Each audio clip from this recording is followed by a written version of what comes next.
Muy buenas tardes, mi nombre es Gloret Ramírez Ballesteros, estudio en la Corporación Universitaria Iberoamericana la especialización de Neuropsicología de la Educación.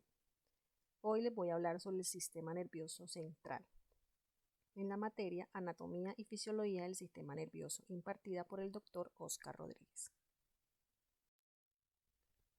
Bueno, vamos a hablar del sistema nervioso central. ¿Qué es el sistema nervioso central? El sistema nervioso central es la estructura compleja que poseemos todos los seres humanos y los animales vertebrados, que se encarga de procesar nuestros pensamientos y toda la información que nosotros obtenemos a través de los sentidos.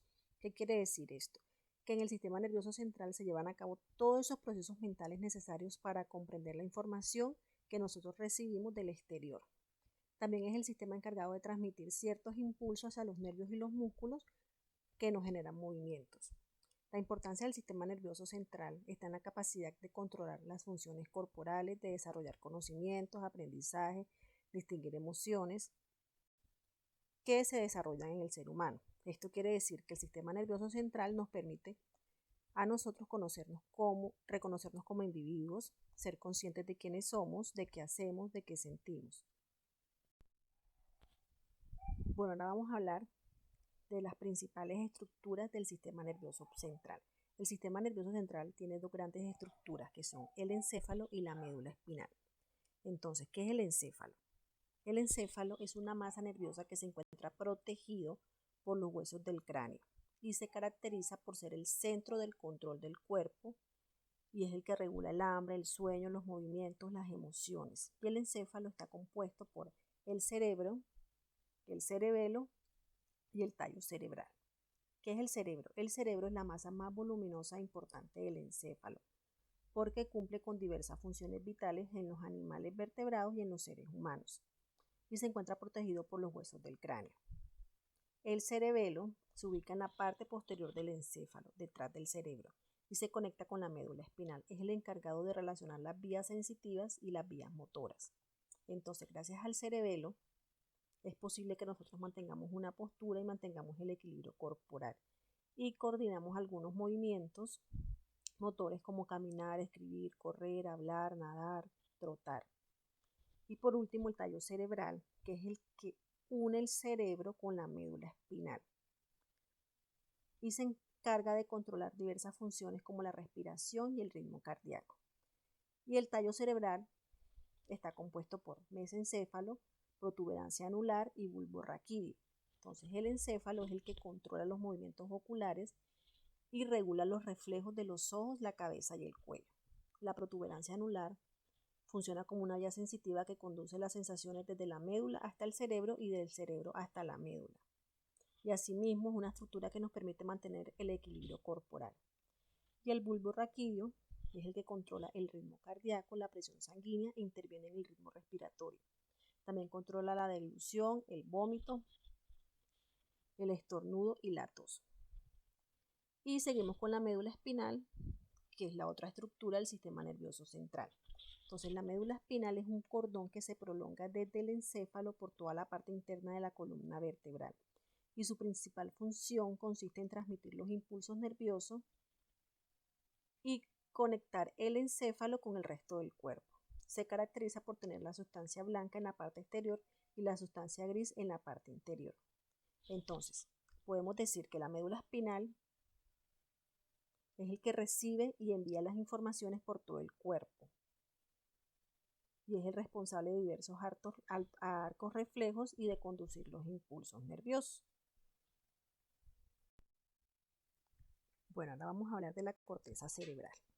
La corteza cerebral hace referencia al estrato exterior del cerebro.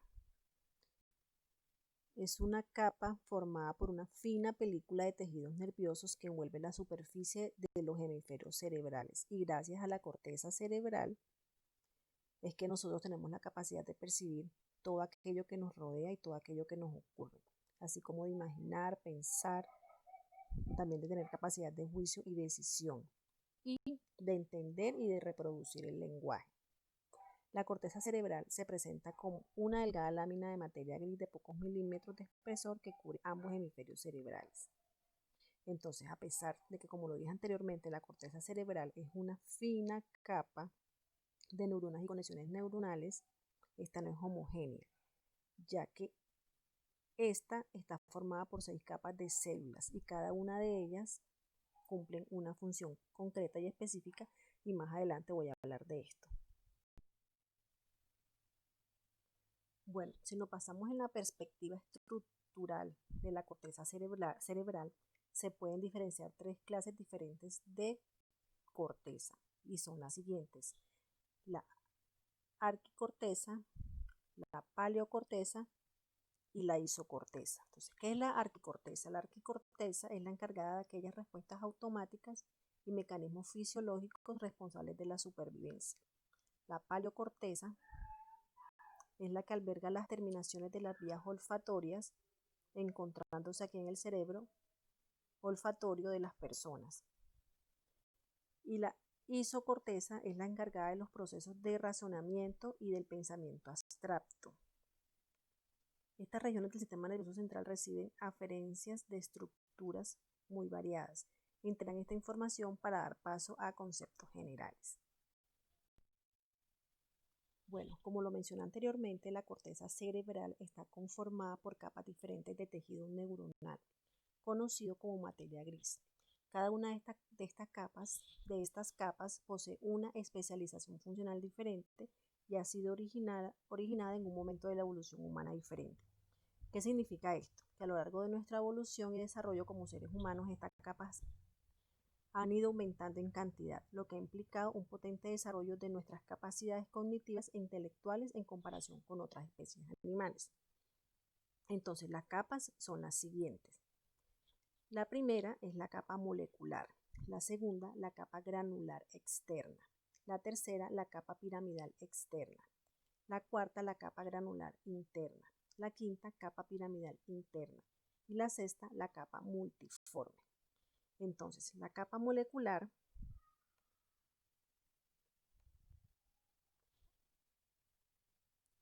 es la más externa y por lo tanto la más reciente en origen. Es esencialmente una capa sináptica formada por una espesa red de fibras neuronales.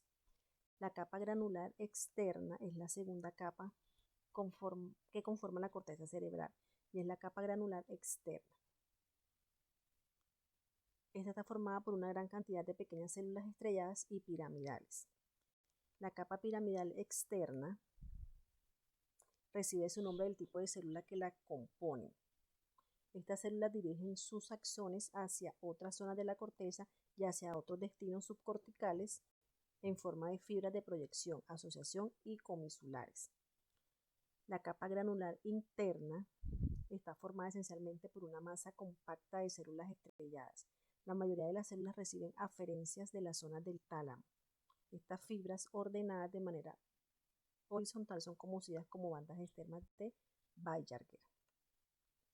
La capa piramidal interna es la quinta capa y entraña una gran cantidad de células piramidales de medio y de gran tamaño, así como células estrelladas y de Martinotti. Y por último, la capa multiforme, que es la última de estas capas,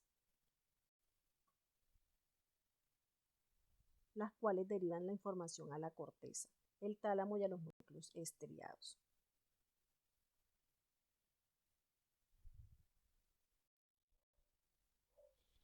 Bueno, además de los tipos de corteza y las capas que la conforman, la corteza cerebral puede ser dividida según sus diferentes áreas funcionales.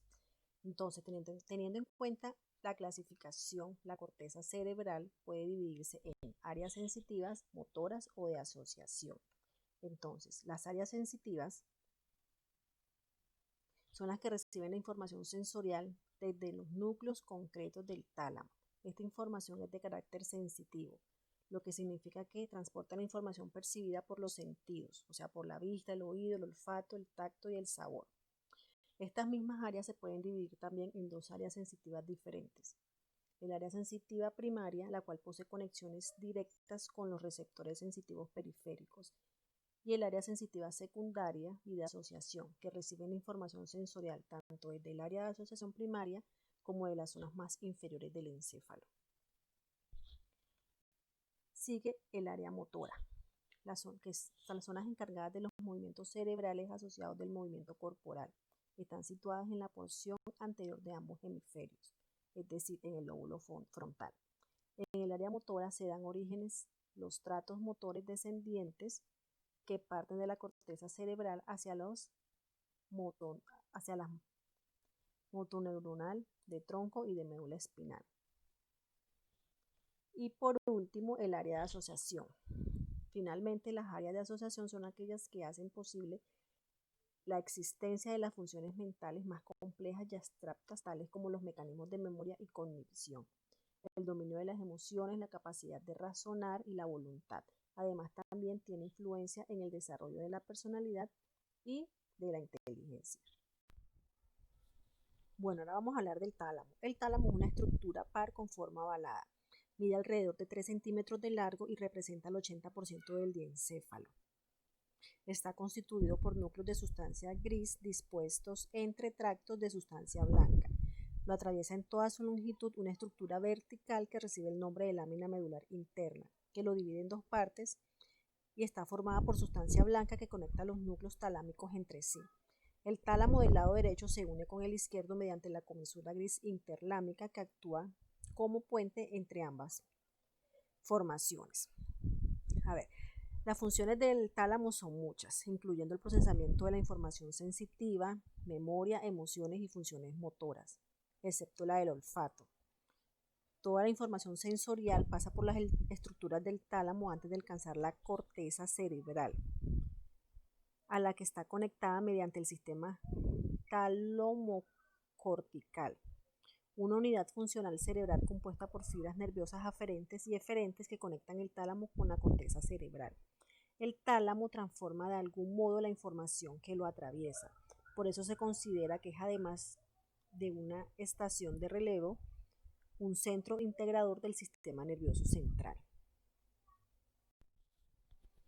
Bueno, los núcleos talámicos pueden dividirse en 4 regiones principales, cada una de los cuales está formada por uno o varios núcleos de neuronas. El primer núcleo es el núcleo anterior, que incluye el núcleo anterior. El segundo grupo es el núcleo medial, que incluye los núcleos mediales.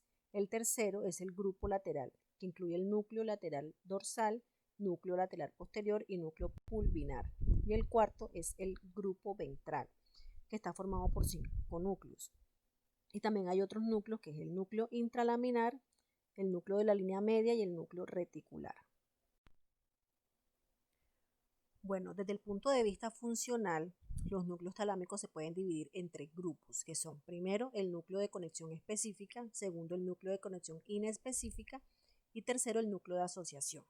El núcleo de conexión específica reenvía la información que reciben a áreas definidas de la corteza cerebral. Las vías que utilizan los núcleos de conexión específica son la vía óptica, la vía auditiva y las señales sensoriales del hipocuerpo y hemicara contralateral. Los núcleos de conexión inespecífica, en este caso el tálamo, no reenvía la información a áreas definidas de la corteza, sino que se conectan a grandes superficies corticales. Estos núcleos, que son el núcleo reticular, núcleo intralaminar, núcleo lateral dorsal, núcleo lateral posterior, núcleo contramedial y los núcleos pulvinares, reciben información de la formación reticular. Y los núcleos de asociación, las vías que utilizan los núcleos de asociación son el cerebelo y globo pálido, cuerpos mamilares y corteza prefrontal. Bueno, ahora vamos a hablar de la estructura subcortical. Bueno, absolutamente todas y cada una de nuestras capacidades y habilidades, tanto motrices como sociales y emocionales, se rigen y coordinan desde las diversas estructuras que conforman la totalidad del encéfalo. Uno de estos sistemas son las estructuras subcorticales del encéfalo, las cuales poseen desde las funciones en el sistema motor como el desempeño de habilidades sociales o en la regulación de las emociones. El sistema subcortical se localiza en ambos hemisferios cerebrales y está compuesto por aquellos centros cerebrales que se ubican entre la sustancia blanca, situándose cerca de la región lateral y ventral de los ventrículos laterales. Como información complementaria, la materia blanca es la materia que compone el 60% del cerebro. Y esta sustancia está formada por una gran cantidad de fibras nerviosas, las que a su vez contienen axones neuronales. Estos axones se caracterizan por estar recubiertos por una vaina de mielina que protege y favorece la rápida transmisión de las señales eléctricas nerviosas.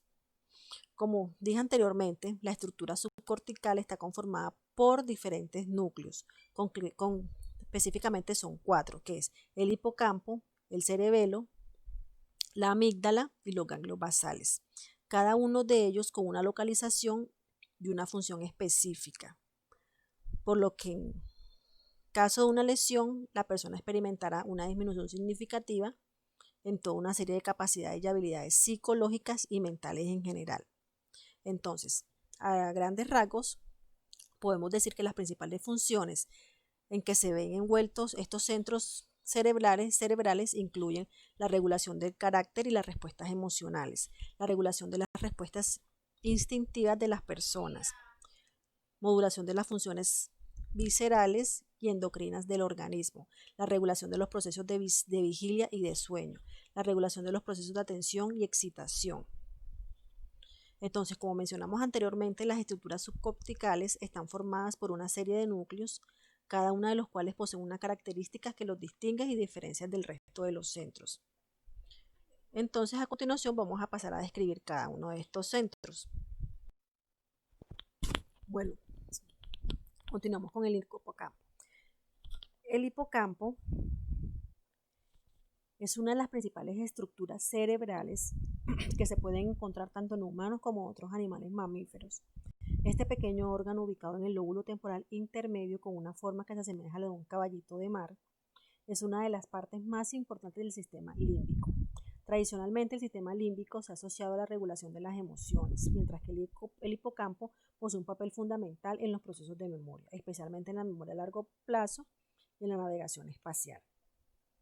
El cerebelo, esta segunda región perteneciente a la estructura subcortical y conocida como cerebelo, se sitúa en la zona inferior de los hemisferios cerebrales, mediante 3 conductos conocidos como pedúnculos cerebelosos. El cerebelo se mantiene conectado al resto del encéfalo, enviando información acerca de los movimientos corporales. Además, su trabajo en colaboración con los ganglios basales hace posible el funcionamiento del sistema sensomotor. Entonces, a grandes rasgos, el cerebelo posee 2 funciones primordiales: desarrollo de aprendizaje motor y control de los movimientos adquiridos mediante la creación de patrones neuronales que los convierten en movimientos mecanizados, y la corrección de los errores en el movimiento mediante retroalimentación.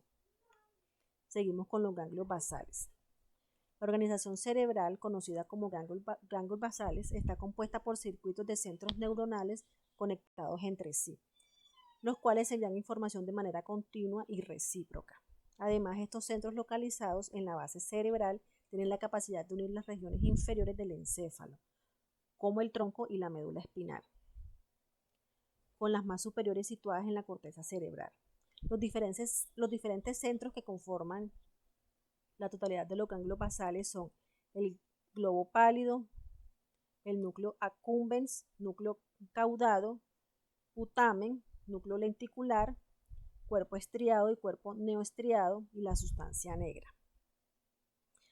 Aunque cada uno de estos centros posee una serie de funciones propias, en general los ganglios basales poseen un papel principal en el control y ejecución de los movimientos voluntarios que las personas llevan a cabo de manera inconsciente. ¿Qué quiere decir esto? Que nos otorga la posibilidad de realizar todas aquellas actividades rutinarias que, aunque las realicemos de manera voluntaria, las hacemos sin pensar. Por ejemplo, respirar, la digestión. Y seguimos con la amígdala. Entonces, la amígdala es una estructura de apariencia almendrada ubicada en lo más profundo de los lóbulos temporales. Al igual que muchas otras estructuras subcorticales, la amígdala está formada por una serie de centros neuronales, los cuales poseen sus propias funciones. La amígdala es una de las estructuras que más interés genera en el ámbito de la psicología, puesto que su condición de cerebro profundo la hace ser la principal reguladora de nuestras emociones más básicas, así como de nuestros instintos de supervivencia más primarios. Entonces, Los centros neuronales que conforman la amígdala, son el núcleo lateral, el núcleo basal, el núcleo central y el núcleo medio. Entonces, al igual que ocurre con los ganglios basales, aunque cada uno de estos centros posee un rol específico, todos ellos están relacionados con los sentimientos y con las emociones.